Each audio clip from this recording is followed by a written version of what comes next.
Bien, muy buenas tardes a todos y a todas. Primero que todo, saludarlos a todos nuestros docentes, a todos nuestros invitados en esta ocasión en el segundo taller de nuestra Academia CEDUC UCN Innova, específicamente en la línea de innovación docente.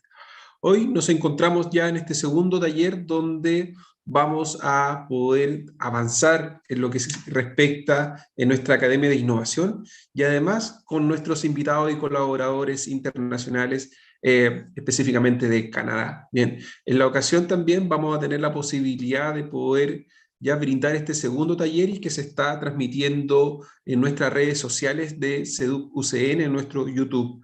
Bien, en la ocasión nos acompaña Harish Gautaman, quien va a ser el encargado también, representante de los equipos de expertos que también nos van a estar acompañando en este taller.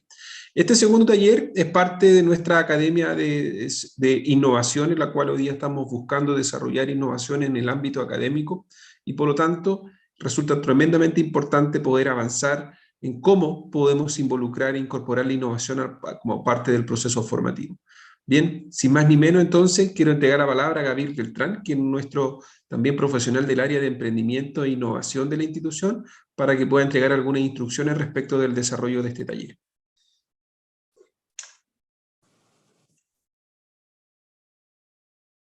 Ya, ahora sí. Bueno, primero que todo, un saludo cordial a todos ustedes. Hey, everyone, please come to a few minutes, start with the speaking. La actividad la vamos a desarrollar de la siguiente manera. Vamos a mantener el mismo contexto que desarrollamos la vez anterior. Los profesionales del CNC, que nos acompaña también obviamente nuestra agente de apoyo, en este caso Angélica Murillo, nos va a dar la posibilidad de ver un video. Bien, este video está con la traducción obviamente dispuesta para que ustedes también puedan pasar a entenderla, y también obviamente va a estar dispuesta también para nuestras acciones académicas a nivel nacional. Bien, luego de la exposición de ese video, vamos a dejar nuestro espacio abierto para que docentes y aquí así también personas que nos acompañan y que también están viendo la transmisión por nuestro canal de YouTube puedan desarrollar algunas preguntas y que obviamente esas puedan ser dirigidas a nuestro equipo. Con el apoyo también ahí de nuestro gran traductor también, don Luis Díaz, esas preguntas van a ser dirigidas a uno de los profesionales o a los profesionales en su generalidad, y de esa manera poder responder a ellos, ¿ya? Sin más ni menos, y para irnos directamente a lo del taller, le doy el paso entonces a Angélica Murillo, quien va a hacer la presentación de los profesionales y también inmediatamente la relación con nuestro video. Gracias. Muchas gracias. Bueno, le quiero dar la bienvenida a todos los presentes. Muchas gracias por tomarse el tiempo para compartir con nosotros. Como lo mencionó Gabriel, mi nombre es Angélica Murillo. Yo soy la coordinadora del proyecto de educación para el empleo con la Alianza del Pacífico, que se desarrolla con CEDUC UCN. El programa de educación para el empleo está financiado por el gobierno canadiense a través de su Ministerio de Asuntos Globales, y lo que hace es unir a colleges en Chile, México, Perú y Colombia con colleges de Canadá. En este caso está el CEDUC UCN con el Colegio Técnico Don Bosco, y están unidos con los colleges, College of New Caledonia, que es el líder de la alianza, y el Niagara College y el Nova Scotia Community College como nuestros colleges de apoyo.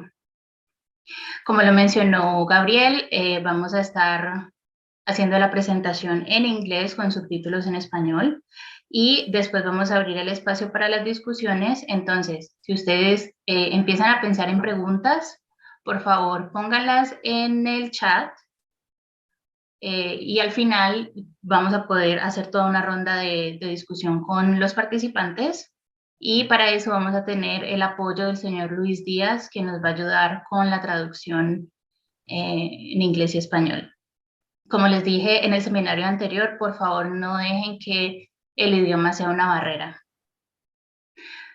Entonces, solo un momento para decir esto mismo en inglés. So I was welcoming everyone to the seminar.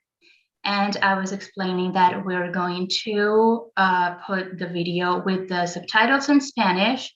And after the video, we will have our discussion moment, and we'll have Mr. Luis Diaz, who is going to help us with the translation. So I'm going to introduce all the faculty who is going to participate, and then I will go with the video.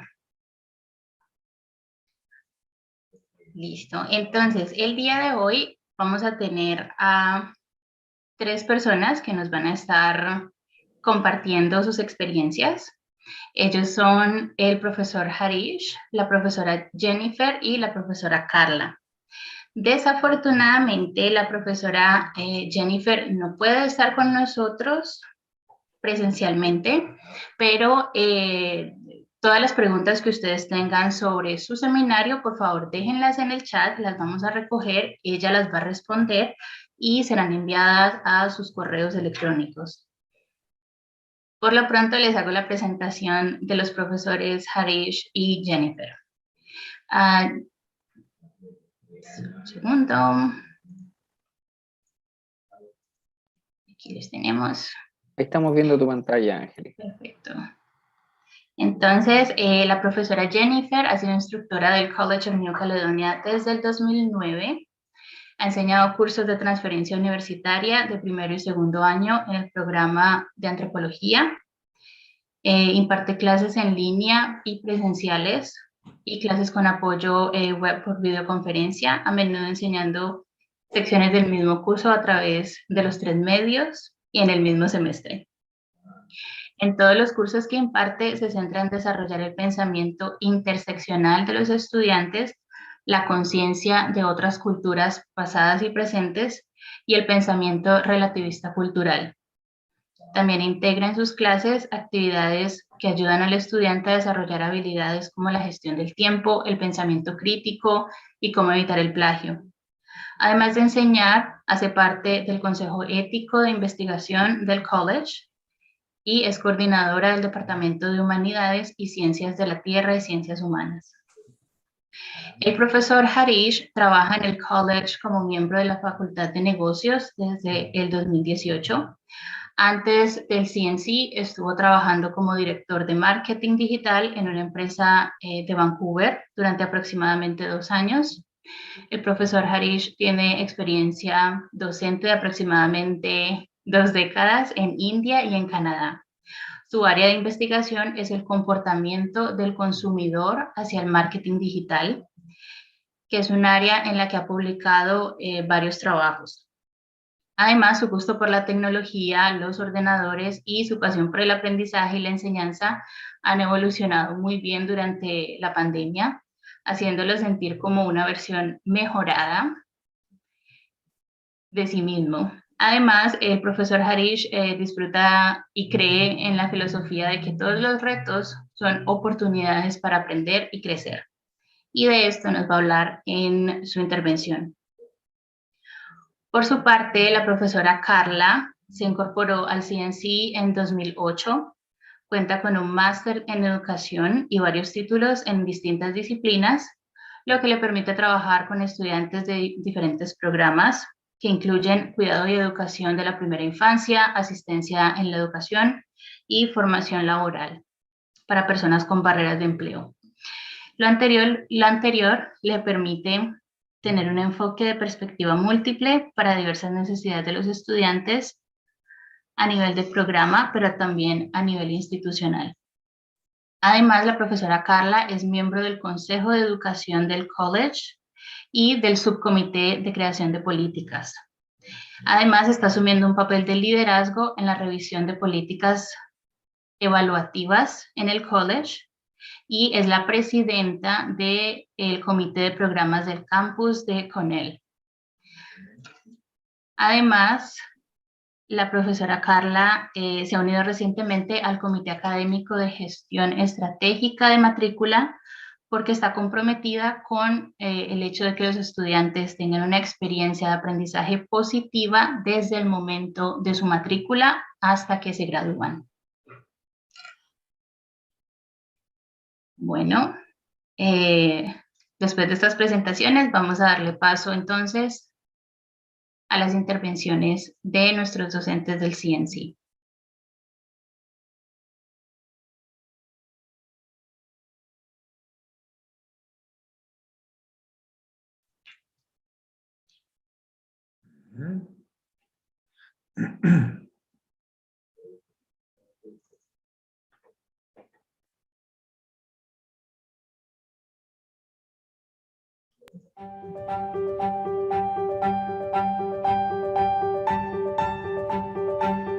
I'm Dr. Paula Hayden, Dean of Teaching and Learning at the College of New Caledonia in Prince George, British Columbia.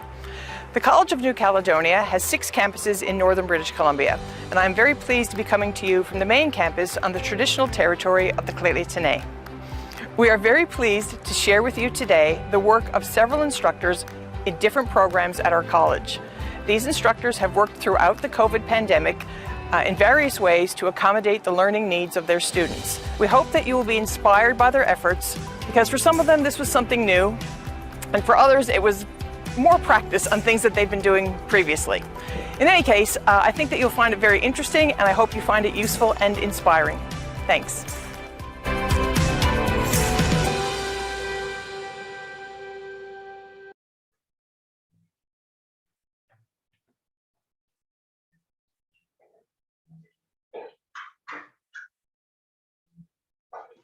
Hello, thanks for taking the time to watch my video today. My name is Jennifer Reed and I teach anthropology at the College of New Caledonia. I've been teaching for 12 years at the college, and when I first started, I taught face-to-face in a traditional classroom. But for the last 6 years, I've been teaching through video conferencing, asynchronously online, and synchronously online. And sometimes I'll have sections offered through different formats in the same semester. And so I have to sync up my classes. And this is where I'll use technology to help, even for the face-to-face. The majority of my students, although they're taking anthropology courses, are doing so because they're required for other professional programs. And so I also use technology to help engage students, connect them to the course, and help them to see why the course is important and what it's going to offer to their own discipline. The problem I wanted to address is that online courses often come across as sterile, and students talk about them being very cold, unwelcoming, and lacking in the personality and warmth that face-to-face classes often have. And they often feel they don't get any sense of their instructor or their personality. And so I wanted to really infuse that into the Moodle shell, and I thought that that would be especially important during the pandemic, when all of my students' courses were going to be online and they would already feel a little out of touch with campus. In this screenshot here from my Moodle dashboard, you can see that I tried to create a little bit of personality around my courses by giving them a distinctive image, and I used the campus colors as well to try to make it look unified. So you can see from this picture here of my 0 block from one of my course Moodle shells that I use it to house all of my really vital getting started information, as well as how to contact me. In an attempt to connect with students and make them want to actually open the modules to see what's going on and try to generate a little bit of pre-excitement, I wrote all of my module titles as clickbait, and actually just used a clickbait website to generate these titles. So for example, in the screenshot here, I have Module 1, the 12 things you should do right now. That's the Getting Started module. I also have the Ultimate Guide to Understanding this course. Assignment Information 101, the Essential Guide. Winter is Coming, How Not to Get Slaughtered on Your Assignments. That's a skills tutorial and a resource house that I have for them. The Only Guide to the Anthropological Perspective You'll Ever Need. Understanding Culture, Do's and Don'ts. The Beginner's Guide to Fieldwork. So I was just trying to be silly and lighthearted and trying to get students just really wanting to start the module. In order to facilitate some pre-thinking before they even start the module, I created an image. I used the program Adobe Spark. It's free, and I used free copyright images. All of the images are tied to the content from the module. And then the quote that I've used is something that I selected out of the required readings from the week. And again, I'm trying to generate both excitement as well as get them to start thinking about the topic. I used the lesson tool in Moodle to keep all of the modules organized and easy for students to follow. So they start with the module overview, which is a reminder of what they're doing that week, the learning goals, objectives, how long they should spend. Then learning activities, so that's links to the activities and lecture videos or any resources that they need to access. Study activities, if there are exams for the course, include things like StudyMate or a glossary. Extra resources are just the untestable want to know more links that I provide. To help students see where they were in the course, I use these Moodle completion icons. And so at the end of every module, when I would open up the next module, I would go in and I would insert one of these. And it helps students just see how they were moving and progressing through the course. For my courses that have exams, I use the free StudyMate online program, and once I create the vocabulary or the content that I want it to test on, it generates all of these study tools and games for students to use. And to help students connect their content to the real world, especially during the pandemic, I used the right-hand menu of the course Moodle shell, and I set it up with RRS feeds. And these are distinctive to the content of each course. So in my intro course, it's just really generic anthropology websites and news that they're following. In one of my other courses that's really specific to following the news to look for human rights and conflict, I linked to things like cultural survival and also to the CBC News to help them look for news articles. This example here that you can see on your screen are 3 widgets that I have embedded into the Zero block of one of my second-year courses, which is a field school, where I take students to Greece. So this is to help generate some excitement in the lead up before we go. So I've got the local time, and I've also got the local weather app embedded, so that auto updates. And then in that top piece that says time since event started, that's actually a countdown. Right now it says 0 days because we're not traveling due to the pandemic. But as soon as we have our leaving date confirmed and we've booked our flights, I go in and set that time, and it actually counts down the days and then the hours and the minutes until we leave for our trip. Another way I worked to engage students in an online course using their Moodle shell was through the creation of weekly activities. So they completed them for each module. Some of them were to develop critical thinking, some were to practice skills that they would need for their big term paper, some was recall, and some was about applying the theories from the module. This example here that I have uses the drag and drop to a picture question tool, and they just are labeling kinship diagrams. I also had some where they prepared short answers after watching a movie or reading a piece, and they could just copy and paste their answers in. So while I used the quiz tool, it wasn't timed, and I didn't use it in a quiz-like manner. I was just using it to collect the information and have the variability in activities. I also wanted it to be consistent from week to week so that students could focus on just the content, not how to submit it. Another Moodle tool that I use to help with assessments is the choice tool, and I used it to help with students signing up for topics. In my intro course, they have to do a guided research paper, and there's 37 students in a class, and so I have 37 topics they can choose from, and only one person can choose each topic. So what I like about the choice tool is I can set that I only want one person to pick, and as soon as a student has logged in and clicked beside the topic, it says full, it's grayed out, it can't be chosen again. Because they're picking topics to work on individually, I have it set so that it does not display the results. So they only know their choice, not what everyone else in the class has chosen. In the example, though, that I have up on the screen, this is for a second-year course where they're doing a group presentation. And so I do have it set up so that up to 5 people can sign up for each topic, and they can see who else is chosen. This allows students to either sign up based on the topic they want to work on and to just work with everyone else who signed up, and they'll know who's in their group to contact them. Or it allows people to sign up based on who else is working on the topic. If they know who they want to work with, they can sign up together as a group. This works really well. It opens on its own, it closes on its own, and it records everything for you as the teacher. So it's very easy to use, and students can refer back if it's individual use to see what their choice was, and they can also refer back if it's a group project and you've released who has signed up and made that visible. They can see who they're working with in a group to contact. Last year during the pandemic, I digitized the traditional paper reading package. I didn't want students to have to go on campus to purchase it, and I also wanted to help out my international students who weren't able to travel to Canada and thus would be waiting weeks for a paper package in the mail.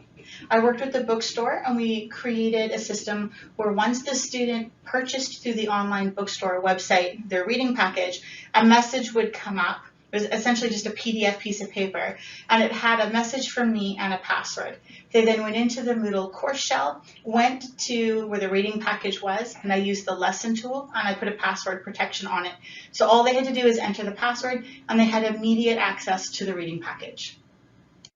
The feedback I got from students is that they perceived the course shell to be very friendly and approachable and interesting, and so they felt that their instructor was friendly and approachable and interesting as well. They said that because so much time and attention had been put into the creation of the course shell, the setup, and the organization, that they knew that the instructor really cared about the course and had put effort into the content and would put effort into all of the feedback and the assessments as well. Students also reported being very excited and interested in the course, and they talked about pre-thinking before they started the module. So the pictures and the quotes really did get them starting to think before they even logged into the module. Many students further reported that the layout and the organization of the learning modules helped them to be successful and saved them a lot of time because they knew everything was consistently in the same place and they could find it. There also wasn't a lot of clutter on their screen, so it made it easy to navigate. About 50% of the students said that the RSS feeds on the menu and Moodle shell really helped them connect and see that bigger world picture. The classes where students needed to follow the news and submit news articles for assessment found the RSS feeds to be especially helpful. For my students who travel with me on the field school, the widgets create a lot of excitement for the trip leaves, and they often click back into it daily to check the countdown, and they follow the weather. They also use the time to help them in their planning and connecting with home. Using the quiz tool to mark non-quiz assessments worked really well, and it worked well pre-COVID and it worked well teaching during the pandemic. The assignments were faster and easier to mark for me, and it was easier to be consistent between students. Students also really enjoyed it because they could focus on just the content. There was no formatting, there was no title pages. They just had to copy and paste their answer in. And they really enjoyed the variety of topics, such as those drag and drop or choosing from a drop-down menu, labeling diagrams. They also liked that because they were using the quiz tool, when it came time to write the midterm and the final exam, they were much more familiar and comfortable with using the quiz, and so they didn't have that added stress during the exam. Moving forward, though, it's not compatible with Turnitin. So I did start using Turnitin this year for the first time, and it did catch plagiarism and cheating in my term papers, but of course not being able to use it with my weekly assignments, it put a lot more work on me to find the cheating and the plagiarism that existed. As well, in the futures, I want to incorporate more universal design of learning principles and have options for handing in assignments. I'm not sure how easy the quiz tool is going to be if someone wants to hand in written answers versus a video, right, of them talking about the answers. So that's something that I'll need to consider moving forward in the future. Using the choice tool for the topic sign up worked really well. And it worked well in both my face-to-face classes pre-pandemic, as well as being synchronous and asynchronous online. The students reported that it was very easy and very fair to use. It was advertised in advance when it would open and when it was closed, and there was no missing out on the topic you wanted because you were in another class or because you weren't on campus that day. They could log in from home. I had it open at 12:01 a.m. Some students who really wanted a specific topic stayed up and answered it before they went to bed. Students also liked that it provided a reminder. They could click back on the choice to see what they had chosen. Lastly, students reported really enjoying the digital reading package versus the traditional paper package. It was available quickly and remotely to anywhere in the world, which was my main intent for doing this. But it also ended up saving students around $60 Canadian. Rather than having to pay for the printing, the shrink wrapping, and the shelving fees, students now only had to pay the $7.50 copyright fee. Students also reported that it made their readings portable. If they had a couple of minutes while waiting for the bus or on a break at work, they could open up their phone, they could work on their readings. And students also reported how nice it was to be able to use the text-to-speech. So in my course, I provide instructions that the CTL has made on how to use free text-to-speech software, both for online as well as for PDF documents. So students reported that it provided clarity and was a time saver.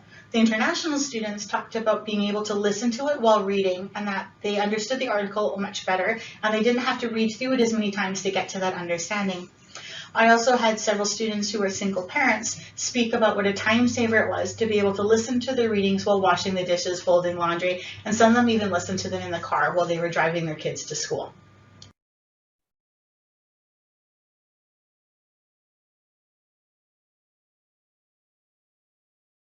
Hello everyone, my name is Harish.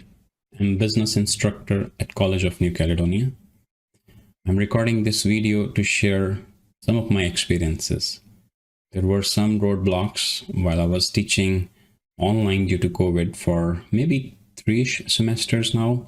And there were some moments where it was challenging for us, everyone, me and my colleagues. We were discussing, dealing with all these things, including with CTL, and we came across around maybe creative solutions. And this presentation is a small showcasing of all those if it helps someone.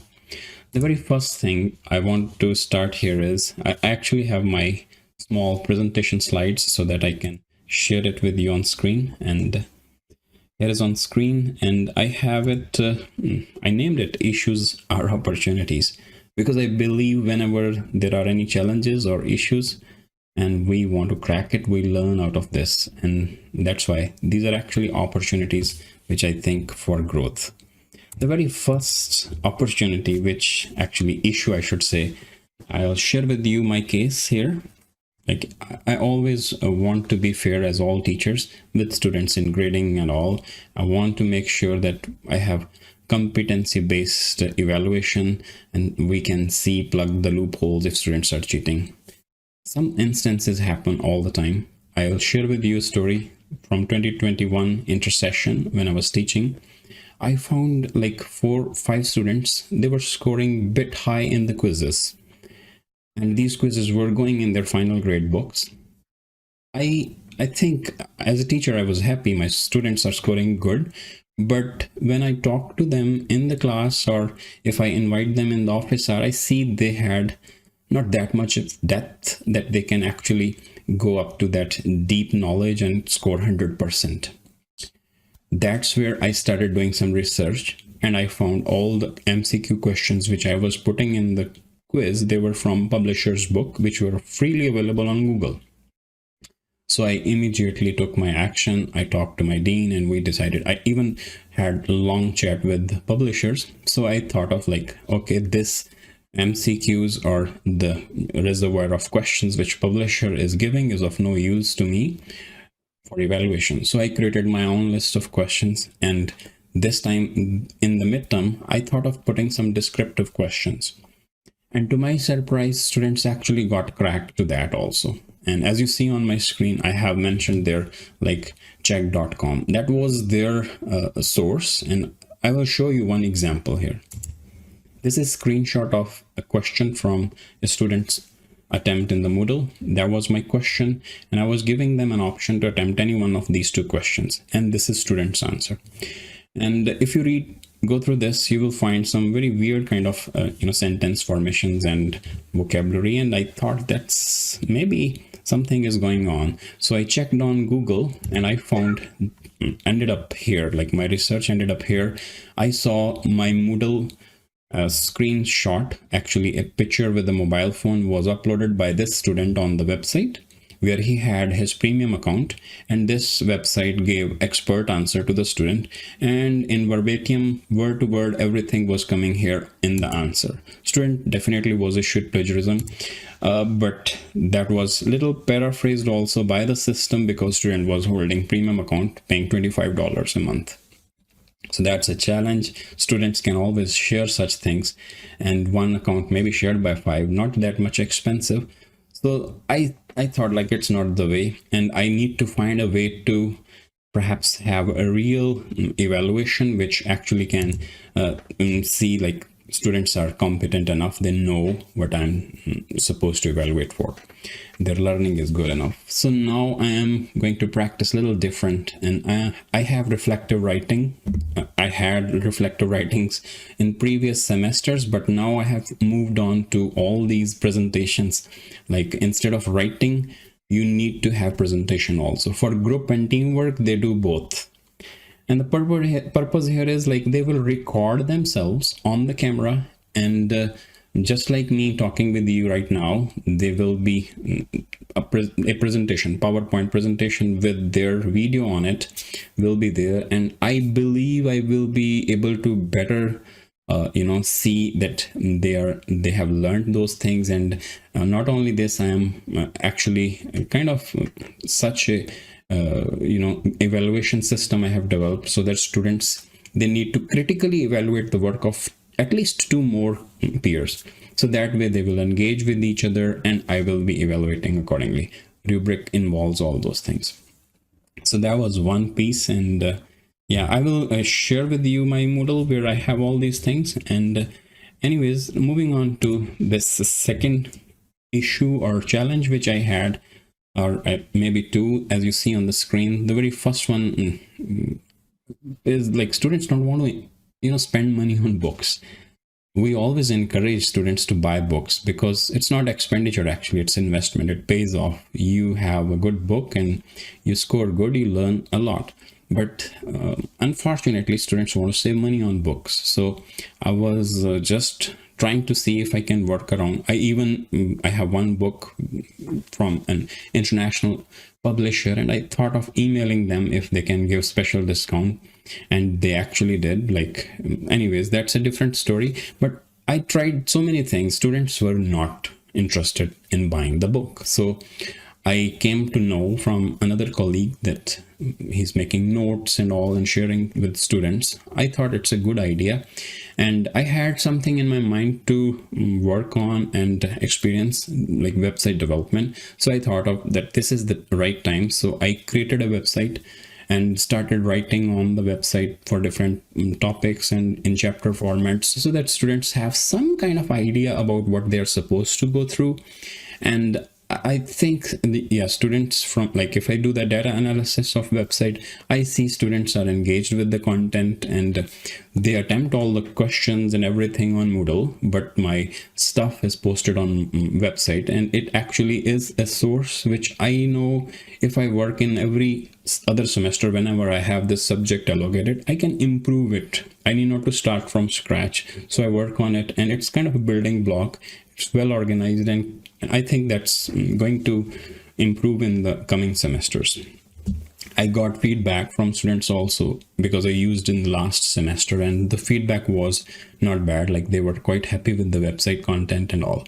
So this is something which I will still experiment for a couple of semesters and keep on improving it, so that I can have a better version every time.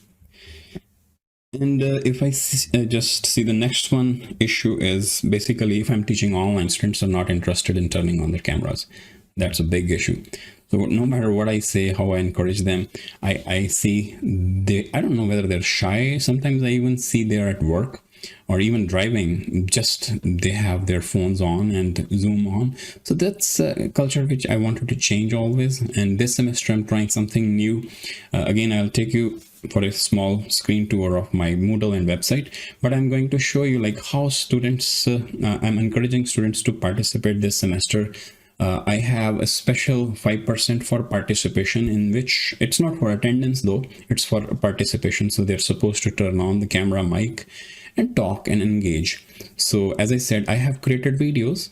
Videos are on website. They're supposed to read the content from book. They should be ready for class. Reading plan is given to them. So if they come to class prepared for the class, like a teacher does, then perhaps the whole atmosphere is going to change. It's less of a teaching, more of a discussion. It's more of a talk around the learning objectives. Maybe we throw on a case and we talk about it, or just a discussion, think, pair, share kind of activities on Moodle. And like it's interesting if we create on Zoom meeting. Think, pair, share is very easy, and it's possible. We have break rooms which we facilitate as teachers, and I combine it with the Google Sheets, which I learned from CTL. We had another meeting where I saw my colleague Deb was using it. So creating that Google Sheet with the slides naming break room 1, 2, 3. So there was kind of charts which we have in the classrooms, physical classrooms. So students can put the notes of the discussion of their break room on a separate slide, and when they come back, they're ready to discuss those slides. That was very neat idea, and I immediately adopted that. And yeah, it's really working fine so far. I just started in this semester. I have taken 2 classes with this ideology. It was really good experience so far. And last but not least, I'm using Calendly also. I'm pretty sure many of other colleagues, they're using it, and it is so good way to communicate with our students. Students feel we are just one click away, and our office hours are better utilized in this way. No time slot is free. We have students which are waiting there to meet us, especially in the assignment days or in the days when we have due dates for assignments, as well as exam or evaluation feedbacks and everything. So this is something which is working fine. So since I just talked about evaluations, I also use in the Moodle recording my feedback on the exam or assignment rather than typing. The thing is, students somehow, not all students, want to read the content. So if I write 1 page of feedback comments, I'm not sure that they read it or not. So I thought of recording a very small MP3 file and uploading it in the feedback section, and students actually listen to this and they know what I'm giving them as a feedback, constructive feedback, so that they can improve in the upcoming next presentations. On the top of that, I have, let me share with you my Moodle page also. So here you see I have it. If I just take you to any one of the courses, now a very quick one, because I see I have already taken 10-ish minutes, so don't want to take much. So the top part of my Moodle, as always, I have all the communication links so that students can easily click and meet. This takes them to the website which I'm referring to. I'll show you once it's there. And I have class Zoom link where students join in the class time, office hours link is also given on the Moodle. So it is easy for them. I'm just 1 click away. So if they want, they can just tell me their name, email, and class, just schedule appointment. I'm there. So if they don't want to come after booking, they usually cancel so that the slot is open for other students. It synchronizes with my Outlook calendar, so I immediately have this slot booked. So even if there is any other meeting, I would know I'm busy with my student at that time. And this is the link which I gave them, quick link from my website though, that this is how they can communicate, because I see not all students have Outlook installed or configured. So I thought of using it. They just put their name, email ID, and message, and I can reply back. I somehow cannot reply them if they send me through the Moodle shell, because it comes with the no reply as a sender. So that's why I had to think for this. So this is like problem, solution, problem, solution. So maybe some things are helping. That's interesting. If we are online, I think this was really good, breaking the ice. So I created my 1 video for students with the recording in the car itself. So that was just 1 minute small, hi to all. And I see everyone, if I request them to submit 1 minute, 2 minute video, so they were very happy to communicate on the camera with me. And yeah, it was extremely awesome, and everyone was enjoying this and feel like connected now. Like after this, I asked them, if you like someone, you want to work in the team project, create your own team. So I clicked and saw they have already started making their teams. So some teams are already ready, some are partially ready. So this is exciting that students have started engaging in the 2nd or 3rd day of the course itself. So course outlines are there. I have my video recorded with the course outlines, explaining everything in the course outlines, so that they know exactly what they need to do. And interesting thing which I can share is I have this FAQs whenever I receive email from student, and if this is a common question, I usually post its answer as a discussion topic, and students can certainly communicate with me like with the chain. So I have posted late submission policy without revealing the name of student who sent me the email. Just this was the question and this is what I have as an answer. If anyone wants, we can further communicate. And it's a general thing, not specific to one question. That's why everyone is on the same page with this forum. And yeah, this stuff is all like rest of the toggles which you see, it's based on whatever my course outlines have.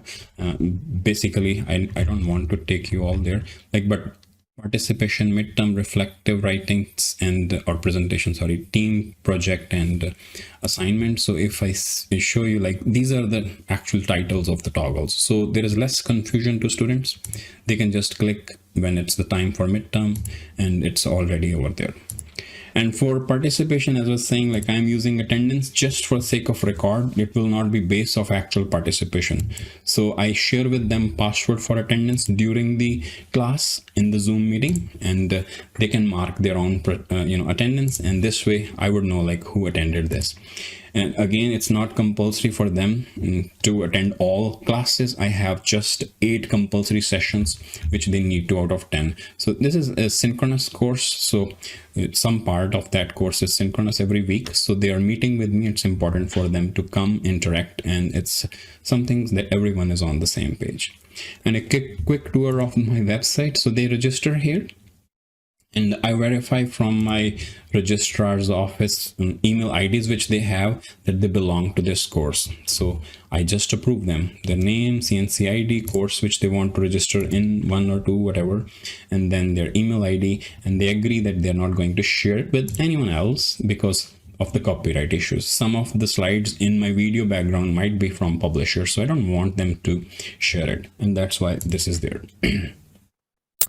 Moving on further, once they are registered, they just go to the dashboard and log in. As I have all the courses, so I would see all, but if a student has only registered for 271, is going to see consumer behavior, because this is just one course. So I'll just quickly show you how it looks like from within. So again, I have course welcome, so criteria, my welcome video, understanding of IMC chapters, and all the content is already there. So if they go through, they're going to see different sections and what does this mean. And I'm trying to make it a little fun and easy so that they can enjoy, as well as it's just a kind of a tool to navigate in the right direction as a student. They would know like what we need to work on. Some videos from YouTube, as well as I have my own recorded videos, so I just throw it there so students can certainly go through and have all that whatever they need. And last part of this website, usually I have assignments and project work, so whatever expectations are there, so all instructions, rubric like for reflective, and the video explaining what you need to do in this, all there.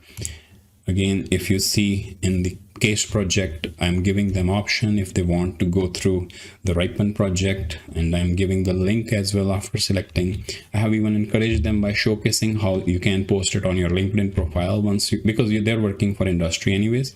So I will be giving them 5% bonus.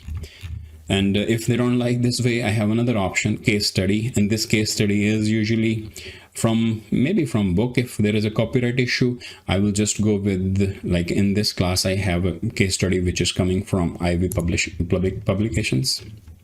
So it's $4 or $5-ish, and they need to register and buy this.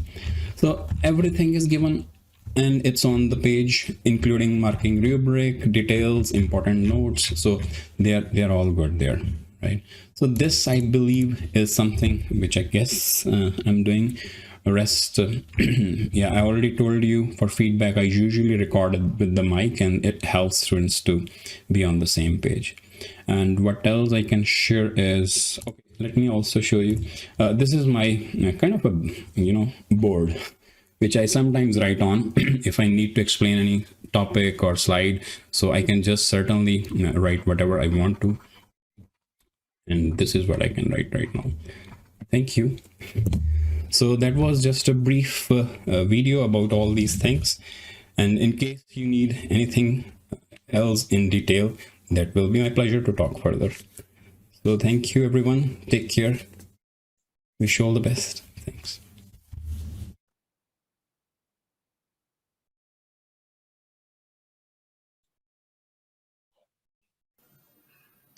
Hi, everyone. My name is Carla, and I'm an instructor with the College of New Caledonia here. I would like to share with you some of my learning techniques that I use for students when I am trying to engage with them a little bit more. The opportunity really presented itself for me when CNC began taking our early learning and care program online. I was really excited that our college was wanting to offer ECCL to more isolated locations, but we quickly realized that face-to-face programs could not simply be put online. This really challenged me to look at how important student engagement was to learner success. In addition, I was tasked with putting our job education training, or JET, program online. This program is targeted for students with barriers to employment. JET helps increase learners' employability skills through personal skill development and experience. In all honesty, we thought it was an impossible task, especially when JET teaches mastery of many of the skills through practice, through role plays, and on-the-job training. And how could we possibly assess competency-based skills through a computer screen? Well, we did it with technology, specifically a lot of H5P software. And so I would love to share some of the techniques that I used and received a lot of positive student feedback on. So I hope you enjoy.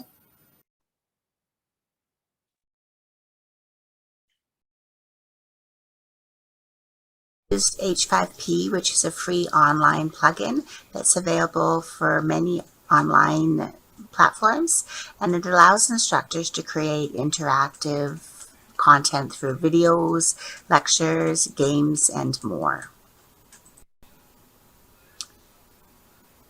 So here is an example of me embedding the H5P software into a video and then having some questions pop up for the students to answer.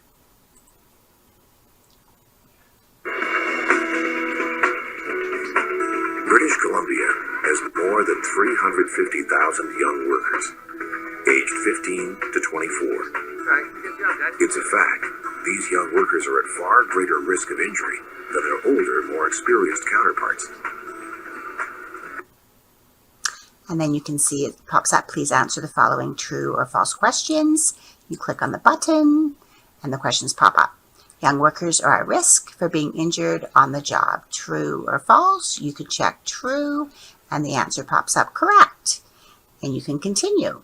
If you check false, then it will pop up false and you can ask the students to try again, or you can just have it false and the students can get it wrong depending if you want, depending on how you want to set it up or not.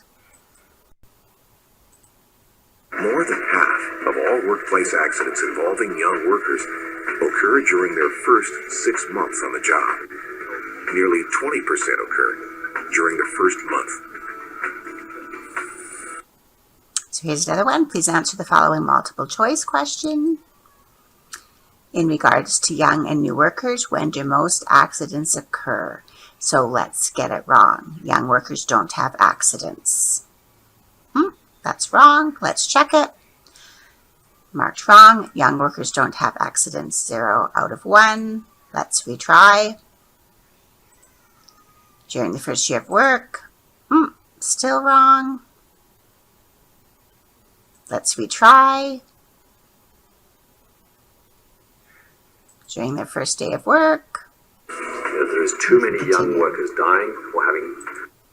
So that gives you a little bit of a preview on how you can use H5P to embed multiple choice or true and false questions into your videos. I hope you enjoyed it.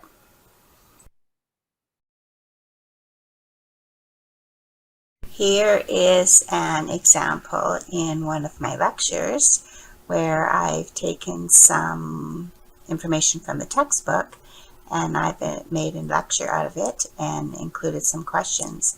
So it says, this joke follows the communication principle in that communication is unrepeatable, has content dimensions, or is irreversible. And then students will have to click on which ones they think is the correct answer. And if it's right, then they get to continue on.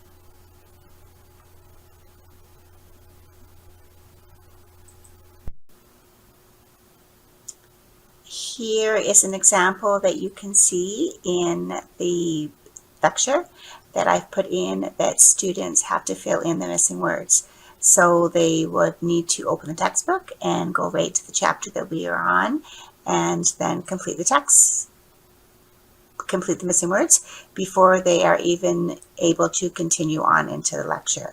And so if they get you can set this up so that if they get the questions wrong, then the lecture isn't able to proceed. Or if they do get it wrong, you can make it so that it can proceed or not. And you can have it set up for this answers to be worth a couple marks or not worth any marks at all. It's really up to you.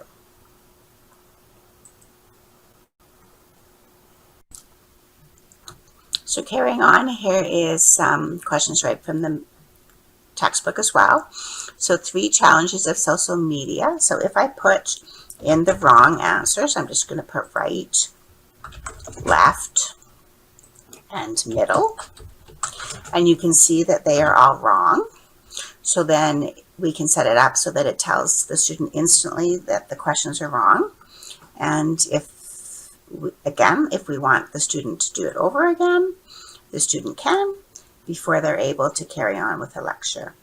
And so that's the good thing about this, is that it's up to you if you want the student to be able to be successful and continue to be able to go on and do the questions over and over again until they do know the right answer or are correct in their answers. Then you can set it up this way. But if you want it to use it as a quiz or as a test, then you can also set it up that way as well, so that if the student does get it wrong, then you can also forward your lecture so that they do not get an opportunity to do it again as well.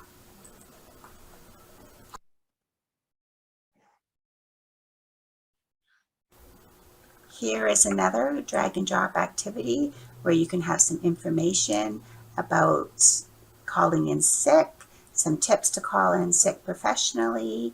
You can have a video of yourself going over this, a sample script about how a person would call in sick, and then the drag and drop activity where there's good reasons and bad reasons. So opening day of Major League Baseball, well, let's say that's a good reason to call in sick.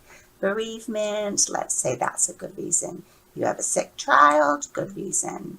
Fever, let's say that's a good reason as well. You're mad at the boss, let's say that's a bad reason. Stomach problems, good reason. Your job is boring, let's say that's a bad reason. A headache, good reason. Car trouble, let's say that's a bad reason. It's a beautiful day and you want to go to the beach, bad reason. You have a contagious illness, let's say that's a good reason. Food poisoning, good reason. It's snowing, let's say that is a bad reason. You need a mental health day, let's say that's a good reason. Check our answers. 11 out of 14. The student can retry if they want to, or if you don't want them to continue on, if you want that to be their mark, that's up to you. Any way that the student can engage, that they can work with materials, makes it easier for them to remember and easier for them to think about and work through all of the things that you wanted them to work through, and chances are they will be more successful and it will stick, the information will stick with them better.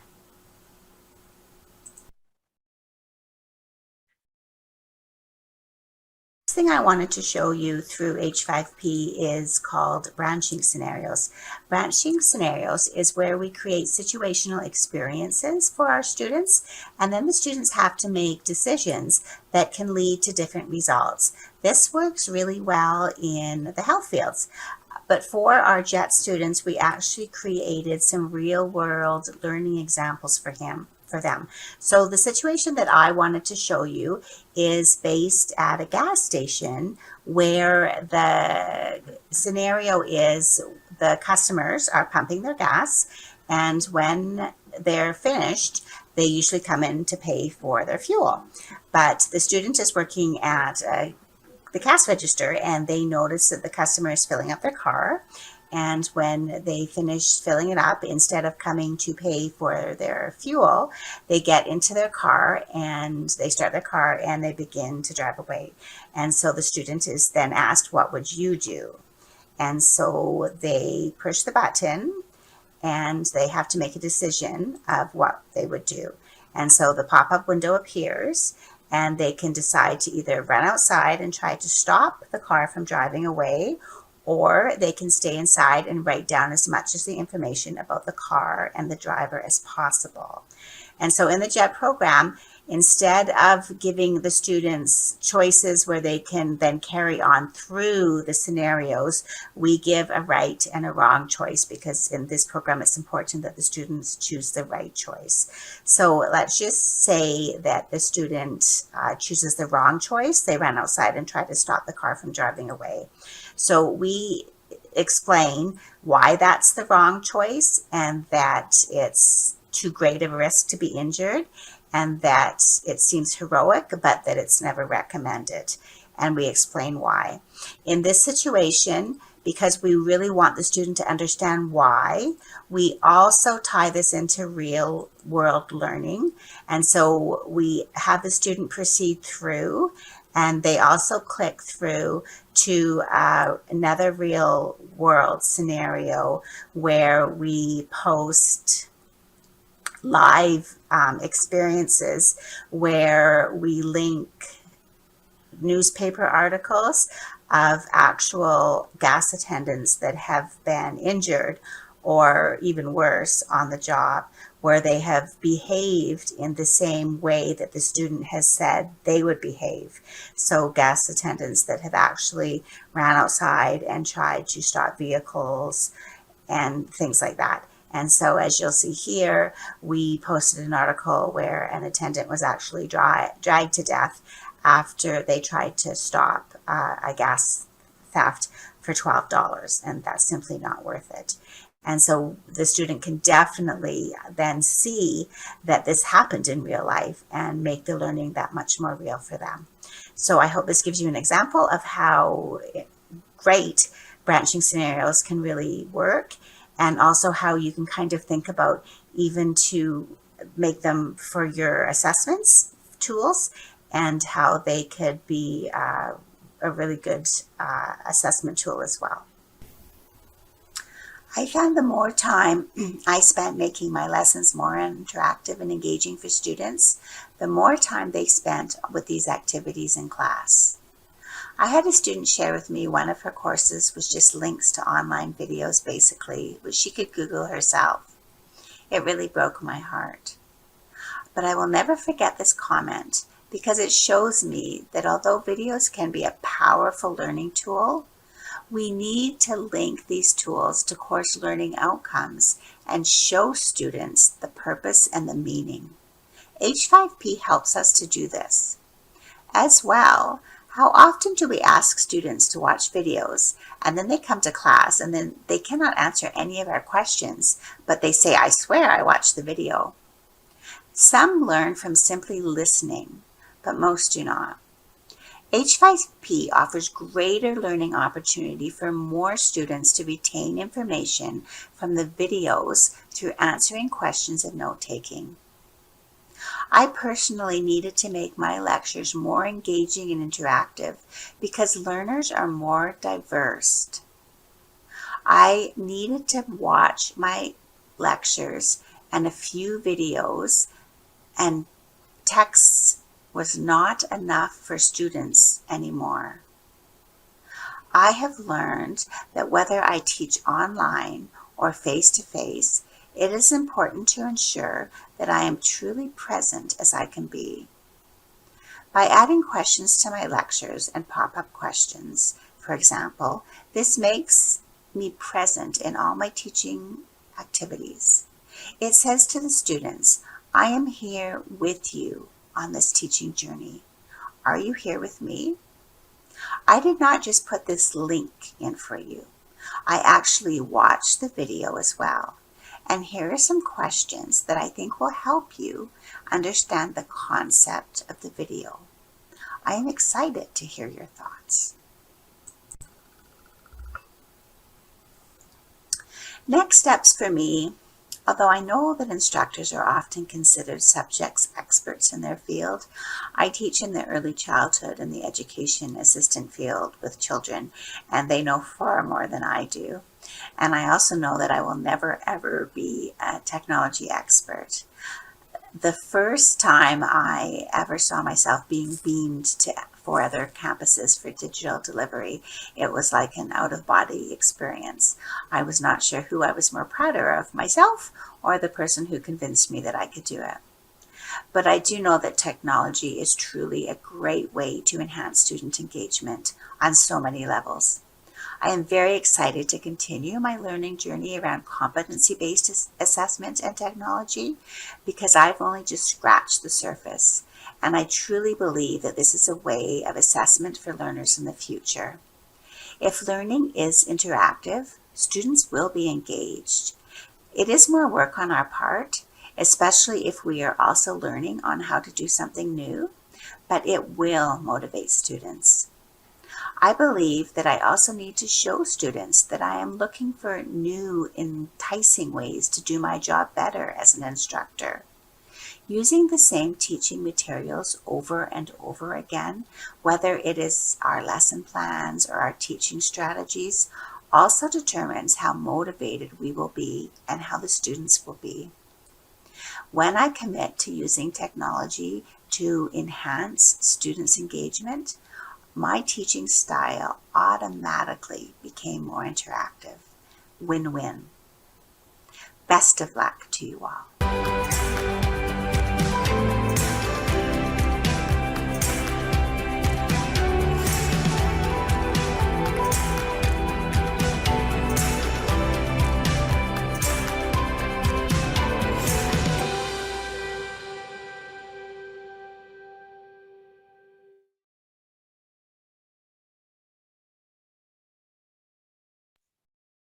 Muy bien, muchas gracias a nuestros participantes por toda esa información que nos han compartido y muchas gracias a ustedes por estar aquí, aunque está un poquito tarde, pero bueno, aquí estamos para compartir todo ese conocimiento.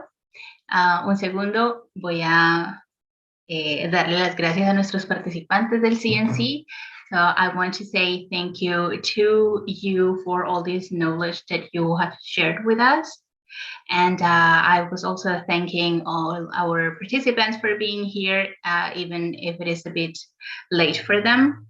So now we're going to go to the discussion part. And I think we can start with some questions that we have in the chat. En este momento podemos entonces dar paso a las preguntas y veo que ya aquí en el chat tenemos un par. Entonces, invito al señor Luis Díaz para que por favor encienda su cámara, su micrófono, para que nos ayude con la traducción.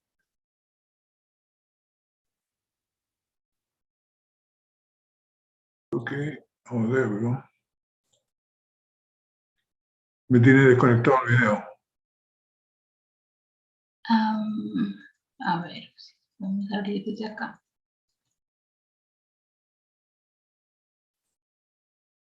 Ya. Ya, ahí está. Muy bien. No, no muy bien. Ah, ya, ok. Sí, ahí lo podemos ver. ¿Y escuchar también? Sí, sí, señor. Como siempre, la recomendación de que no sean frases muy largas, sino que me den la opción de ir traduciendo inmediatamente. Muy bien. Entonces, pues vamos a empezar con la primera pregunta que tenemos acá en el chat, que la hace el señor Fabián. Si a usted le parece bien, yo la leo en español y usted la puede leer en inglés para nuestros docentes del CNC. Y la primera pregunta va para la señorita Carla.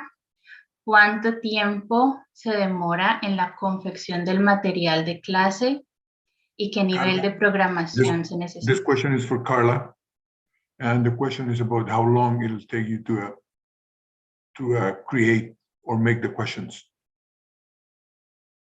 Go ahead.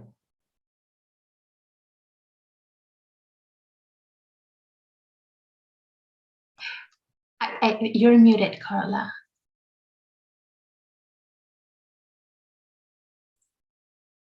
Thank you, Louise, for your question. Sorry, my computer wasn't unmuting. It really depends on how long my PowerPoint is. It does take quite a while. It depends how long the PowerPoint is. Yes, but for each slide that I'm working. Depende qué tan largo sea el PowerPoint. For each slide that I'm creating, it takes about 10 minutes each to put the slide and the pictures in. Se demora más o menos 10 minutos por pregunta en cada diapositiva. Go ahead. Y la siguiente parte era ¿qué nivel de programación se necesita? What level of programming do you need to? Programming knowledge. Oh, I don't have any programming knowledge whatsoever. I just know how to do PowerPoint. Ella no tiene ningún background en programming. Solamente. Zero.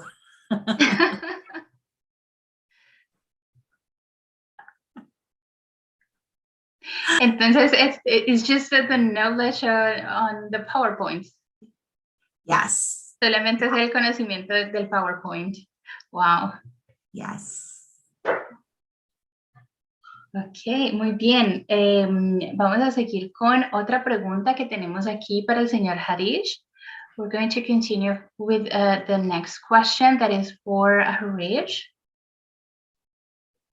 Y la pregunta dice, a veces solicita a sus alumnos realizar algún tipo de presentación. ¿Con qué herramienta trabajan? Sometimes you ask your students to make some presentation, some type of presentation. What is the rest of the question there? ¿Y con qué herramienta trabajan? What kind of tools do they have to use or they have available to use? Oh, thank you very much for this question. And Gracias por la pregunta.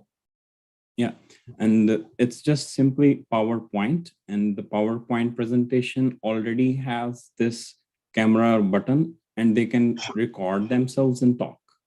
Solamente usa PowerPoint y PowerPoint tiene todos los elementos que necesita para construir la pregunta o la presentación. But it is interesting, my student, actually one of my students used a very fancy tool, and it surprised me and all the classmates. I can share that clipping with you if you like. Uno de sus estudiantes usó ¿Una herramienta? Una herramienta muy brillante que le llamó mucho la atención. Do you want me to share the screen with you and show you the student's slideshow? Compartir la pantalla con ustedes. Okay, yeah, sure. Okay.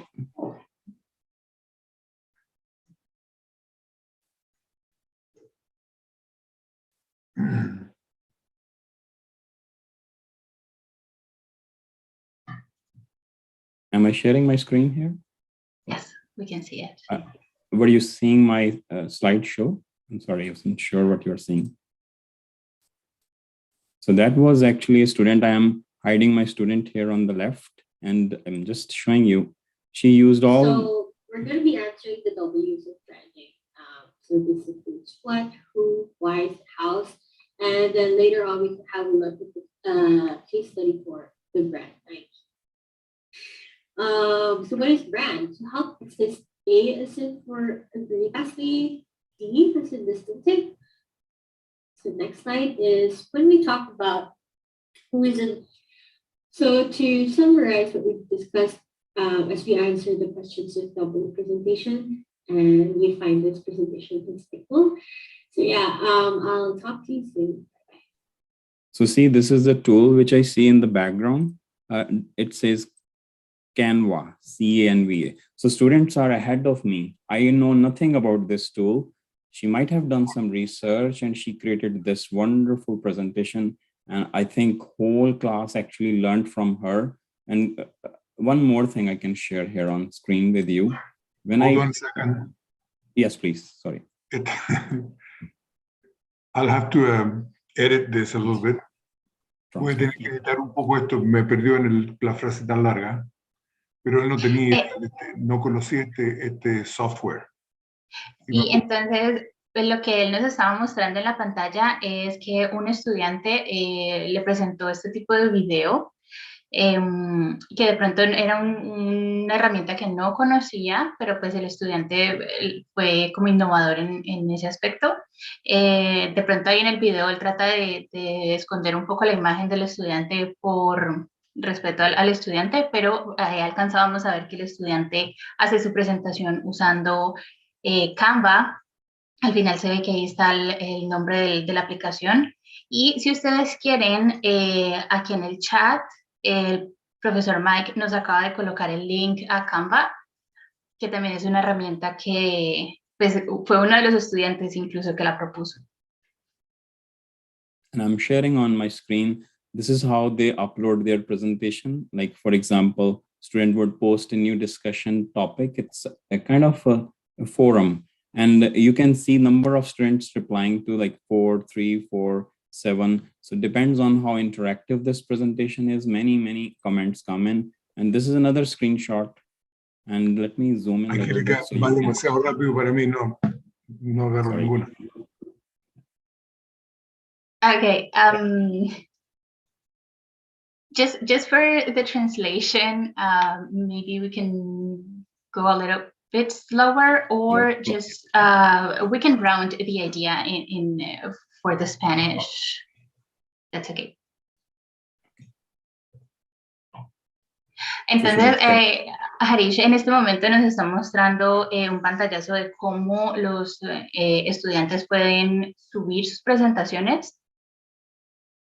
So again, he's just showing us how students can upload their presentations here. Yeah, so this is a discussion going on this student's presentation, which you were seeing as a sample. And I gave a reply in a private as my feedback. That is only the thing which is private, rest is public. So everyone can see her presentation by clicking here and see the comments. There were like kind of huge discussions going on in one presentation. And that's the purpose, engagement. Wow.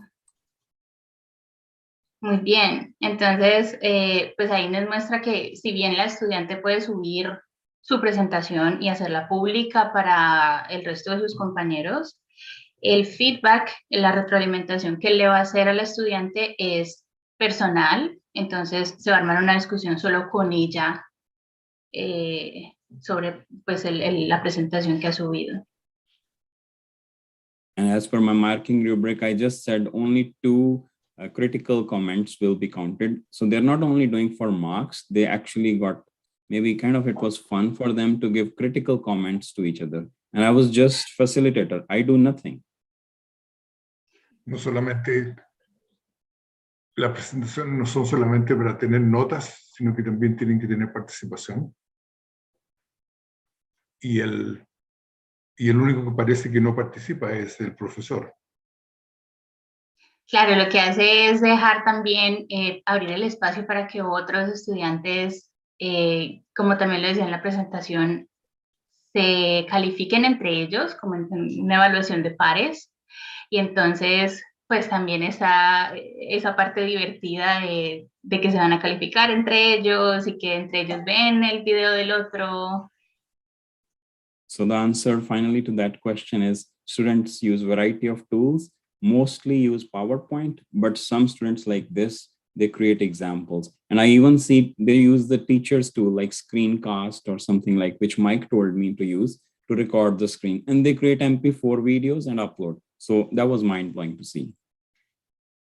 El resumen de eso es que la mayoría de los estudiantes usan PowerPoint, pero otros tienen y encuentran herramientas más creativas como la que acaban de ver. Incluso aquí para complementar, si volvemos al chat, Gabriel nos ha compartido otra plataforma que él también usa, que se llama loom.com.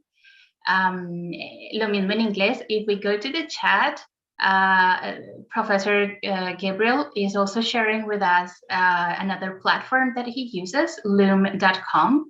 And I think Fabian is also sharing Prezi.com with us.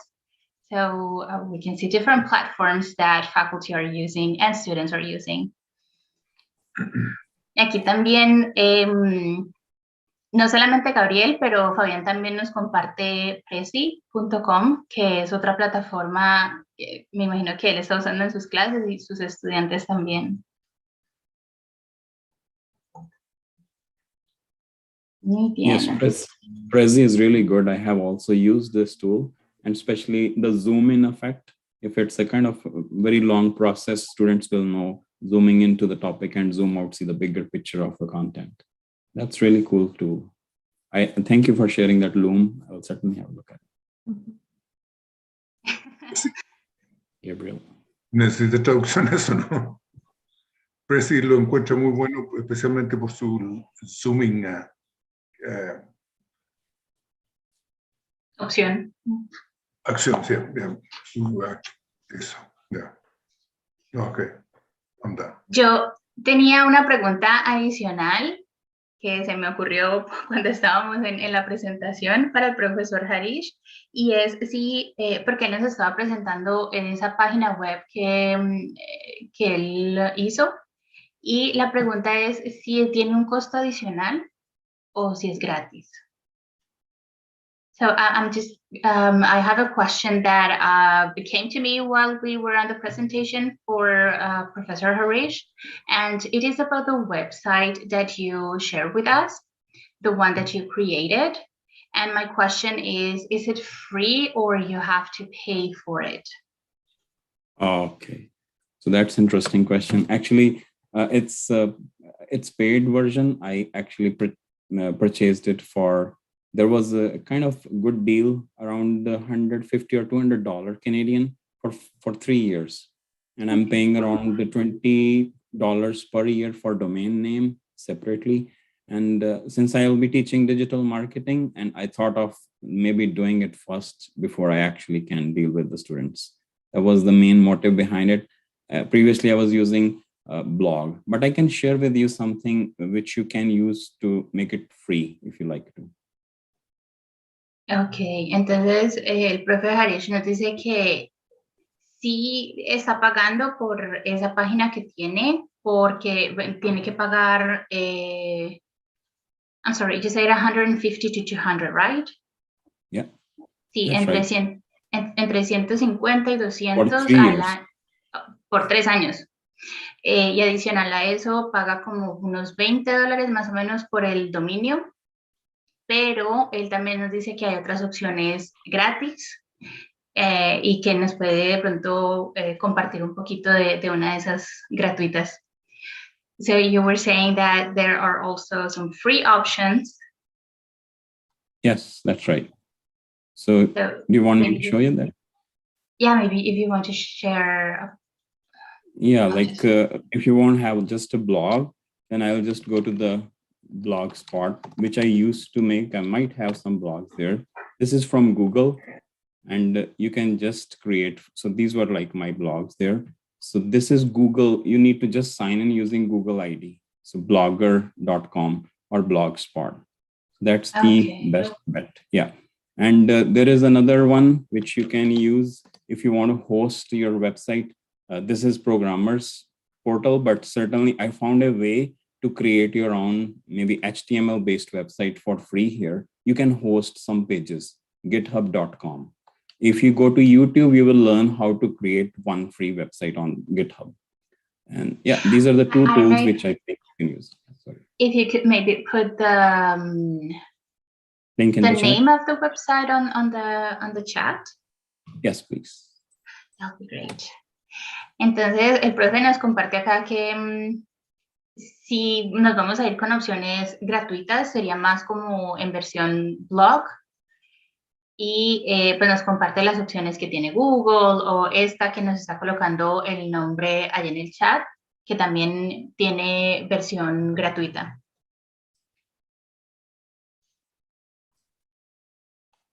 Y pues aquí están algunos de los posts, algunas de las publicaciones que él ha puesto en su blog, que han sido gratuitas. So I have these subjects which I was dealing with, like before making this website. For many years, I used to have this for, like, for example, principles of marketing, which I teach. And you can create a homepage for the blog.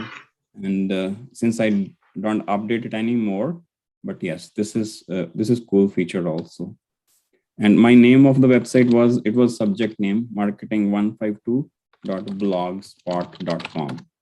Let me check if it is available. Yeah, so it's still there. So see, I have everything. It's all free, nothing made. So I mean, nothing paid at all. So you will see you have all the chapter-wise content, and you can even make them like on the top, just like navigation menu here, orientation of the course, videos. I should stop for translation. Entonces, el profe nos está mostrando este blog, por ejemplo, que tenía antes, y es básicamente de principios del marketing, que es una de sus clases. Y él nos dice que lo que se puede hacer en el blog es de pronto hacer una página inicial y ya después ir haciendo las entradas. Como nos estaba mostrando ahí, tenía varias. Yeah, so that was free. So I will recommend, if you want nothing else, just do it on Google, blogspot.com, log in, and you will see you can create your own pages for each subject. Like I was also teaching marketing 266. So that's how I selected names, easy to remember for students also. .blogspot.com. Blogspot is anyways the main domain, and these are my subdomains. So this was for marketing, integrated marketing communications. And then I created one for 271. So it was just a way to keep myself a little available for students. So that was consumer behavior course. So these all templates are freely available on Blogspot. I know nothing about programming. It's all there. Just use it and create links as you would do on Moodle. And this is forever for you. And I have YouTube account. Again, it's unlisted account where my videos are not shared with students. And yeah, they can just use it. I saw myself frozen, sorry. Muy bien, entonces lo que el profe nos dice es que una de sus estrategias era colocar el nombre de la materia en el blog, y eso lo hacía más fácil para los estudiantes. Entonces, si iban a la materia 271, como está acá arriba, .blogspot.com, entonces de una entraban al blog de esa materia. Y asimismo él se mantenía pues también organizado, que esa es la forma gratuita que él encontró de hacerlo. Y que afortunadamente hay unas templates ya disponibles desde estas páginas, entonces no se necesita saber tanto de programación, más bien la misma página te va guiando y te permite hacer tu blog. Y él también nos habla de la opción de su canal de YouTube, que pues en donde se puede colocar los videos públicos o privados y compartirlos con sus estudiantes.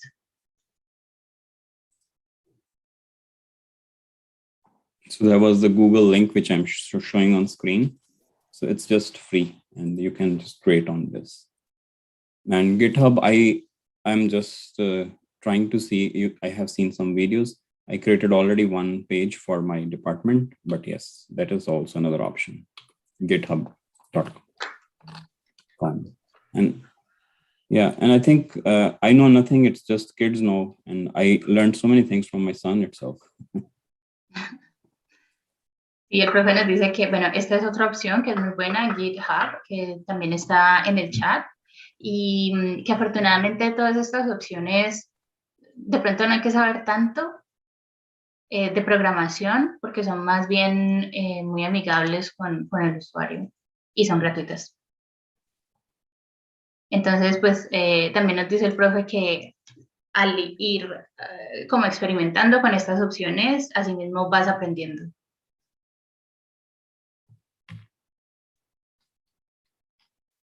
Okay. Thank you, Harish. Gracias, profe Harish. No sé si hay de pronto otra pregunta de nuestros participantes.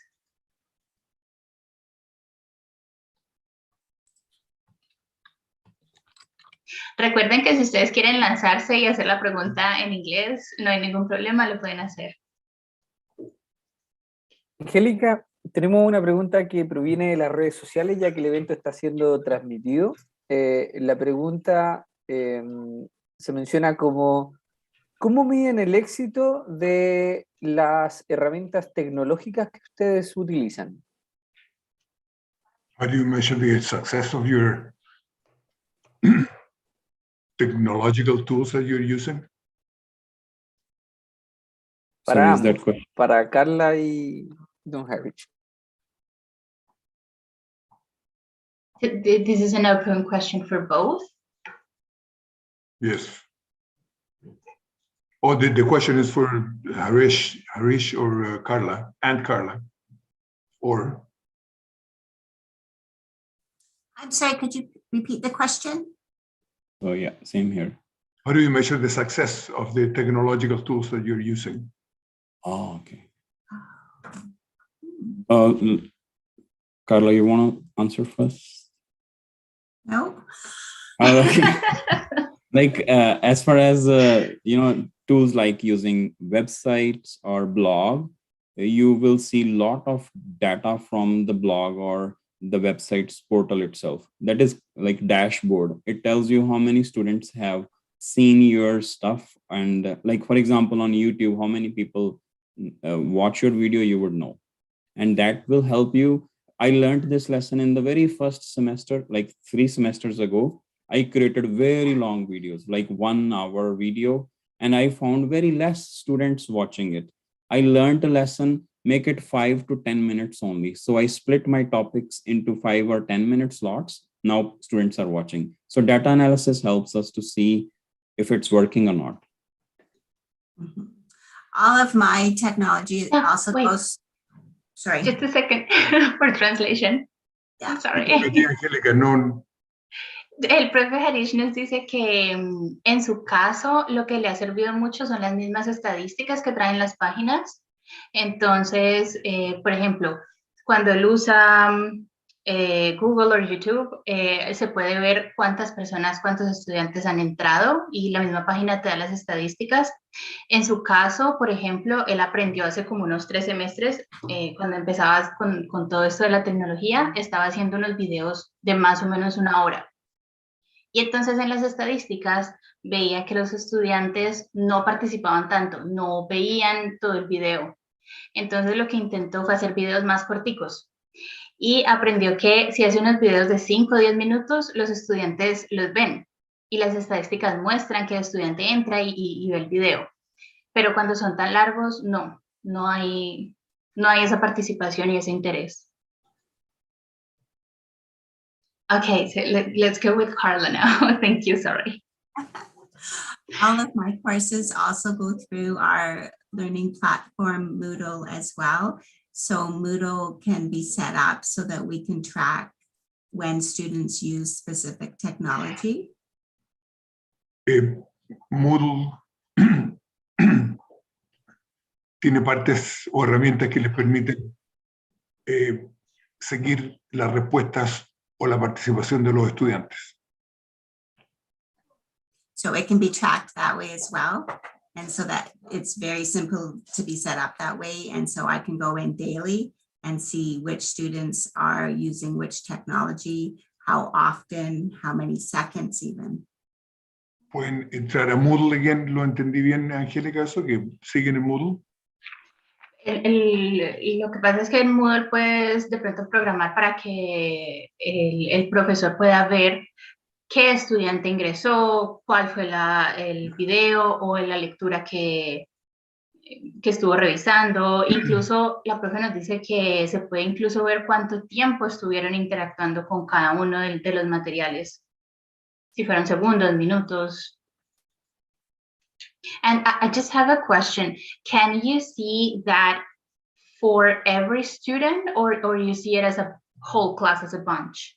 I can see for every student, and I can actually see which slide they've completed, how successful they were per slide as well. Good. Pueden seguir a cada estudiante y pueden ver en qué diapositiva o en qué sección estuvieron. But not on the website. For website, it's mass data only.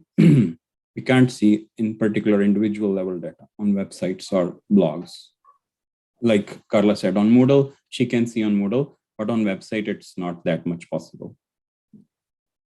Y el profe Harish nos dice que Moodle en ese aspecto de pronto es más al detalle. En Moodle se pueden ver por cada estudiante, pero en las páginas es más general. Puedes ver cuántos participaron, pero no cada uno tan específico como en el Moodle.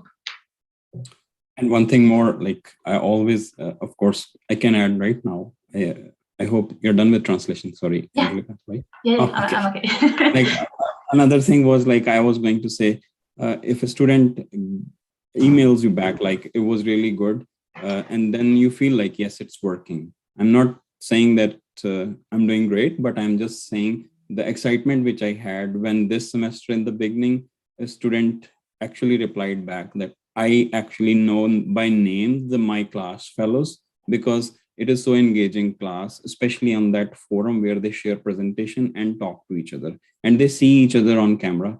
That was good. And plus on the top of that, after you translate this thing, I can also show you my Google form, which I use all the time for feedback. Okay, that'll be perfect.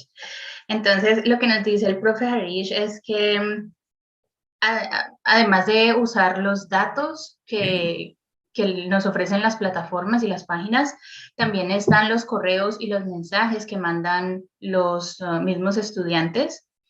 Y entonces, incluso en los foros, cuando hacen sus discusiones y pues, se ven cara a cara, él puede ver si el estudiante está interesado, si le emociona ir a la clase.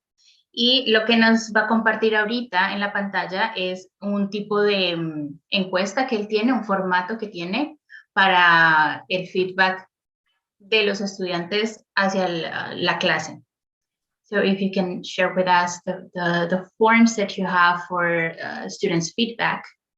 Yeah, sure. So this is the course feedback form, and I always send it for myself, so that I know how can I improve for next semester. And I just copy paste from last to the next semester, but of course change some things which I think might help me. Like for example, this is the course which I was teaching in 21 intersession. And I have this form which you can always preview, and you have instructions as a student. Then you select your name, click on the next and just test. Okay, next. And then you will see, tell me about midterm, your comments. Next question, tell me about the simulation and the lab which we used in the class. Comments. Next question. So blog, all those things like previously I was using blog, now website. So the questions of course will change. And this is something like they choose their, like it's anonymous. I would know not all the responses will be submitted, but I encourage them. I always give this form after results are uploaded. So they don't take it like as if they speak negative, I will mind and their results will be affected. So when everything is done, I request them to give 5 minutes to 10 minutes and fill this. And yeah, that's just one of the efforts which I do.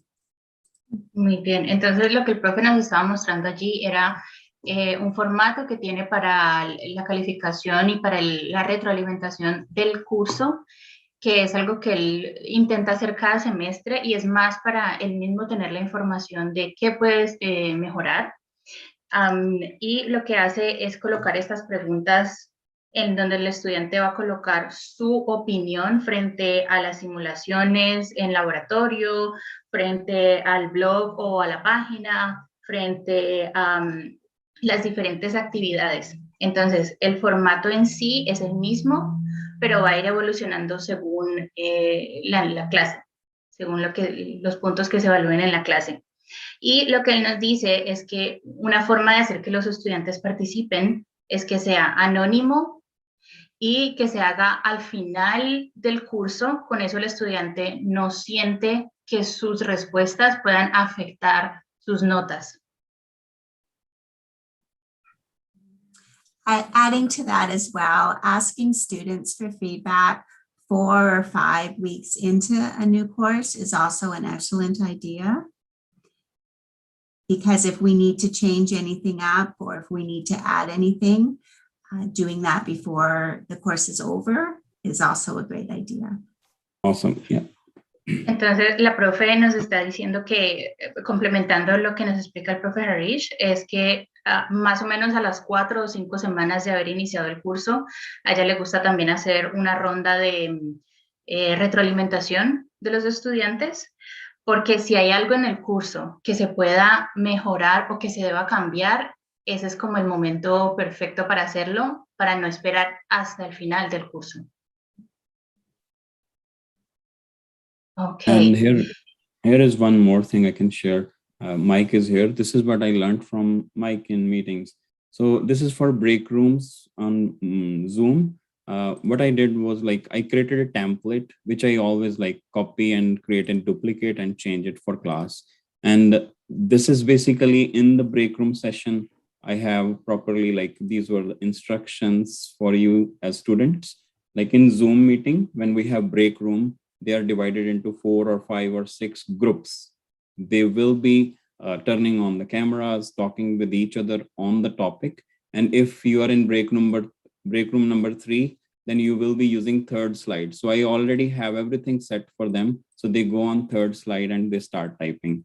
And I let them have the time and even help them breaking what should be done. And I plan this activity before class, like whether it will be 15 minutes or 10 minutes or less, depending on the topic, and they discuss and come back with the final recap for the whole class. El profe nos dice que una recomendación que él hace cuando hacemos los break rooms en Zoom es tener un formato como este que nos está mostrando, en el que se presenta una pregunta para cada una de las salas. Entonces los estudiantes van a cada una de sus salas y ahí pueden abrir las cámaras, abrir sus micrófonos, discutir entre ellos. Cada uno ya va a tener su propia slide lista para escribir la discusión allí o las respuestas, las preguntas que tengan. Y una vez regresan todos a la sala común, ya pueden discutir todas estas pequeñas preguntas que cada uno discutió en las salas. Okay, that's perfect. I will need to close now. So I'm just going to go with the last question that we have on the chat, and then we will finish the webinar. En este momento estamos próximos a cerrar, entonces voy con la última pregunta que tenemos en el chat y cerramos el seminario. Y la pregunta nos dice, ¿conoce alguna herramienta de gamificación para que la clase sea más dinámica como Kahoot o similar? What they're asking is whether you have tools or other technology that will turn into a game. Yes. Like similar to more Kahoot. fun, more exciting. Yes. I'm not sure what's there. Yes, Kahoot, Jeopardy. We've played. I can't hear you. She's yes. saying Kahoot. Sorry. Or Jeopardy. There's Jeopardy that we've done in the classroom through technology. Oh, so maybe if you can put it on the chat, that will be just the name for everyone to have the reference. Esa es una de las herramientas que usan. Kahoot. Tenemos Kahoot que está compartiendo el profe. La profesora también mencionó Jeopardy, que la acaba de colocar en el chat. Jeopardy. Y creo que Fabián también nos está compartiendo Survey Monkey. Fortune or something? Or? I have never used Jeopardy. Maybe Carla can talk about, or Mike may not. But Kahoot for sure is very interesting. Everyone jumps in and it's so competing environment in class. And they will use their mobile phones and I share my game ID with them. And yeah, it's just fun. So you create your quiz games once and you can use it every time. The only limitation with the Kahoot was there is a limitation of number of characters in a question. Other than that, it was really cool. Ok, entonces el profe nos dice que de pronto él no conoce tanto Jeopardy, pero ha usado Kahoot y le gusta el hecho de que puede hacer sus propias preguntas. Los estudiantes usan su teléfono para interactuar en la clase. Lo único es que el espacio que tiene para escribir las preguntas es limitado. Es como lo único negativo que le ve el profe, pero de resto muy bueno. Y pues aquí en el chat estamos viendo que todos estamos compartiendo. Muy interesante. Quiz.com. So, solamente la parte en inglés. All the faculty in CEDUC is also sharing the resources they use. And they are proposing here quiz.com. That is another platform that they are using. Okay, so just for the time that we have, I'll have to close it, but I will offer them, if you agree, that if they have any further question, they can leave it in the comments, and then we can continue the discussion. Is that okay? For sure. Okay, good. Entonces, bueno, por cuestiones de tiempo, vamos a terminar el seminario acá, pero si ustedes tienen otras preguntas para los docentes, por favor envíenlas al correo, ya sea al correo de Gabriel, de Boris o el mío, y nosotros las hacemos llegar a los docentes para que podamos continuar con esta discusión tan interesante. Lo único que les voy a pedir, por favor, a todos, es que voy a lanzar una pequeña encuesta sobre el evento, y si ustedes se pueden tomar un minutito para responderla, son solamente 5 preguntas. Ahí está, solamente necesitamos dar clic y ya. So we're going to close by opening the satisfaction question survey, and we're going to give them just 2 minutes to put their answers there, and we are going to finish our event. And in the meantime, I want to thank you for this participation. It was very engaging to see everyone participating and giving their own ideas and sharing. So it was very nice. Thank you. Bien, Angélica, te agradecemos también las palabras y aprovechamos también de agradecer, obviamente, a Carla Harich por su valiosa presentación, y obviamente también a nombre de CEDUC, también CEDUC UCN, desde nuestro nivel corporativo, así también de largo de todas nuestras sedes, también nos despedimos. Aprovecho ahí de aprovechar entonces de atreverme, como dice bien Angélica. Thank you very much for participating in this seminar. We thank Carla and Harich for the beautiful presentation. On behalf of CEDUC UCN, we say goodbye. Muy bien. Thank you, Gabriel, and everyone. It was a great pleasure. Thanks. Muchas gracias, nos dice el profe Harish. Thank you, Angelica. No, thank you for taking the time. Anyways. Thank you, Carla. Thank you. And Mike.